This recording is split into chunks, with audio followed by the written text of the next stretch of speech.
जय श्री राम मित्रों, स्वागत है आपका एक और नई वीडियो में। साथियों, आज की कहानी बिल्कुल अलग है। एक साहसिक यात्रा की, जहां एक साधारण किसान का बेटा एक प्राचीन जादुई साम्राज्य की खोज में निकलता है और दुनिया को बचाने की जिम्मेदारी उठाता है। चलिए शुरू करते हैं। बहुत पुरानी बात है। हिमालय की तलहटी में बसे एक छोटे से गांव हरिपुर में रहता था एक युवक, नाम था अर्जुन। अर्जुन एक साधारण किसान का बेटा था, लेकिन उसके दिल में हमेशा से ही साहस और जिज्ञासा का ज्वाला जलती रहती थी।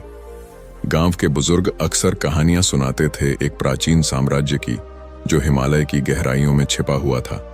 उस साम्राज्य का नाम था स्वर्णपुर, जहां सोने की नदियां बहती थीं, जादुई वनस्पतियां उगती थीं और एक ऐसा खजाना छिपा था जो दुनिया को अमृता दे सकता था। लेकिन उस साम्राज्य की रक्षा करते थे भयानक राक्षस और जादूगर, और जो भी वहां जाने की कोशिश करता कभी लौटकर नहीं आता। अर्जुन को बचपन से ही ये कहानियां आकर्षित करती थीं, लेकिन उसके पिता हमेशा कहते, बेटा ये सिर्फ किस्से हैं, अपनी खेतीबाड़ी संभाल, सपनों में मत खो। एक दिन गांव में एक बड़ा संकट आया। एक भयानक सूखा पड़ गया। नदियां सूख गईं, फसलें मुरझा गईं और लोग भूख से तड़पने लगे।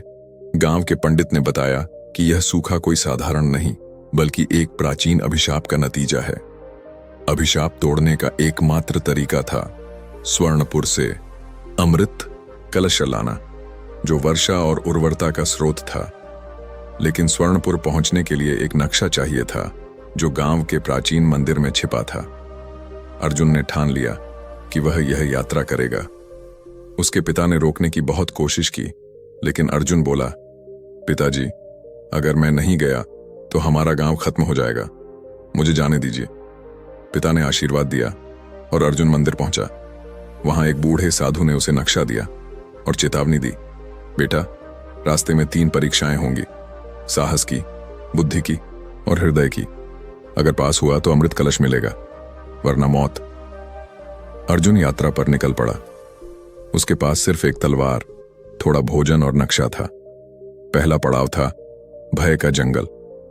जंगल इतना घना था कि सूरज की रोशनी भी नहीं पहुंचती। जैसे ही अर्जुन अंदर घुसा, चारों तरफ से भयानक आवाजें आने लगीं। पेड़ों से लटकते हुए सांप, उड़ते हुए चमगादड़ और अचानक से हमला करने वाले जंगली जानवर। लेकिन सबसे बड़ा खतरा था एक विशालकाय राक्षस काल भैरव, जो जंगल का रक्षक था। काल भैरव का शरीर पत्थर का था, आंखें लाल और पंजे लोहे के। वह गरजते हुए बोला, कौन है तू जो मेरे जंगल में घुसा? तेरी हिम्मत कैसे हुई? अर्जुन डरा, लेकिन साहस जुटाकर बोला, मैं अर्जुन हूं, हरिपुर से। मुझे स्वर्णपुर जाना है, अमृत कलश लाने। अगर तुम रक्षक हो तो मुझे रोकने का क्या फायदा? अगर अभिशाप न टूटा तो यह जंगल भी सूख जाएगा। काल भैरव हंसा और बोला, ठीक है, लेकिन पहले मेरी परीक्षा पास कर। मुझे 3 वार में गिरा तभी जाने दूंगा। अर्जुन ने तलवार निकाली और लड़ाई शुरू हो गई। पहला वार राक्षस के पैर पर, लेकिन वह टस से मस न हुआ। दूसरा वार सीने पर, लेकिन पत्थर का शरीर टूटा नहीं। अर्जुन थकने लगा, लेकिन तभी उसे याद आया पिता की सिखाई हुई चाल। वह राक्षस के पीछे घूमा और तीसरा वार उसकी गर्दन पर किया।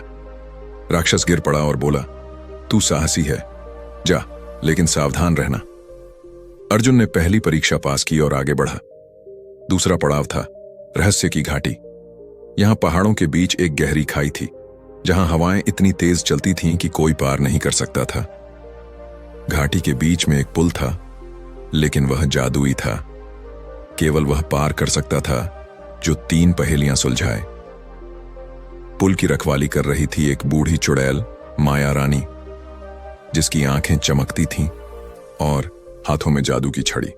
वह बोली, युवक, अगर पार जाना है तो मेरी 3 पहेलियां हल कर। पहली, वह क्या है जो सुबह 4 पैरों पर चलता है, दोपहर 2 पर और शाम 3 पर? अर्जुन सोच में पड़ गया, लेकिन गांव की कहानियों से याद आया। वह बोला, इंसान बचपन में घुटनों के बल, जवानी में 2 पैरों पर और बुढ़ापे में लाठी के सहारे। माया रानी मुस्कुराई, सही। दूसरी, वह क्या है जो सबके पास है लेकिन कोई खरीद नहीं सकता? अर्जुन ने सोचा और बोला, समय। चुड़ैल प्रभावित हुई, अच्छा। तीसरी, वह क्या है जो बोलता नहीं लेकिन सब सुनाता है? अर्जुन ने कहा, पुस्तक। माया रानी हार गई और बोली, तू बुद्धिमान है, पार कर, लेकिन अगली परीक्षा सबसे कठिन है। अर्जुन ने दूसरी परीक्षा पास की और घाटी पार की। अब वह स्वर्णपुर के करीब पहुंच चुका था। तीसरा और अंतिम पड़ाव था हृदय का मंदिर। यह एक प्राचीन मंदिर था जहां अमृत कलश रखा था, लेकिन मंदिर के द्वार पर एक जादुई दरवाजा था जो केवल उस व्यक्ति के लिए खुलता था जो अपना सबसे प्रिय त्याग दे। मंदिर की रखवाली कर रहा था एक सफेद शेर, धर्मराज, जो बोलता था और इंसानों की तरह सोचता था। वह बोला, अर्जुन, तू यहां तक पहुंचा, लेकिन कलश लेने के लिए अपना सबसे प्रिय त्यागना होगा। क्या त्यागेगा तू? अर्जुन सोच में पड़ गया। उसके पास सबसे प्रिय क्या था? उसकी तलवार नहीं, उसका नक्शा नहीं। तभी उसे याद आया उसकी मां का दिया हुआ एक लॉकेट जिसमें परिवार की तस्वीर थी। वह बोला, मैं अपना यह लॉकेट त्यागता हूं जो मेरे परिवार की याद है। धर्मराज ने कहा, क्या तू सच में त्याग सकता है? अगर कलश ले गया तो शायद परिवार को कभी ना देख पाए। अर्जुन के आंसू निकल आए, लेकिन वह बोला, मेरा गांव बचना जरूरी है, मैं त्याग करता हूं। लॉकेट मंदिर में रखते ही दरवाजा खुल गया। अंदर अमृत कलश चमक रहा था, लेकिन जैसे ही अर्जुन ने उसे छुआ, मंदिर हिलने लगा।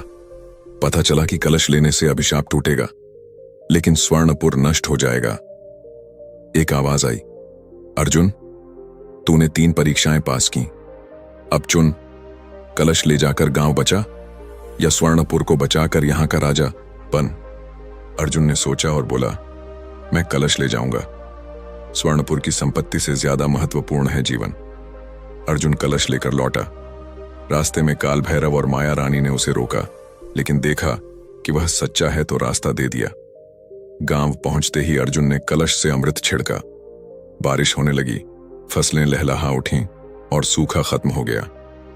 गांव वालों ने अर्जुन को नायक माना, लेकिन अर्जुन को पता चला कि स्वर्णपुर नष्ट होने से पहले उसने एक जादुई बीज दिया था जिससे गांव में नई संपत्ति उगेगी। अर्जुन ने गांव का विकास किया और वह एक महान नेता बना। उसके पिता गर्व से बोले, बेटा, तूने साबित कर दिया कि साहस, बुद्धि और हृदय से कुछ भी संभव है। दोस्तों, यह कहानी हमें सिखाती है कि असली खजाना बाहर नहीं बल्कि हमारे अंदर होता है। कहानी अच्छी लगी हो तो वीडियो को लाइक, शेयर करके हमारे चैनल बोधि प्रवाह को सब्सक्राइब करना ना भूले और कमेंट में अपनी राय जरूर बताना। मिलते हैं एक और नई रोमांचक कहानी के साथ।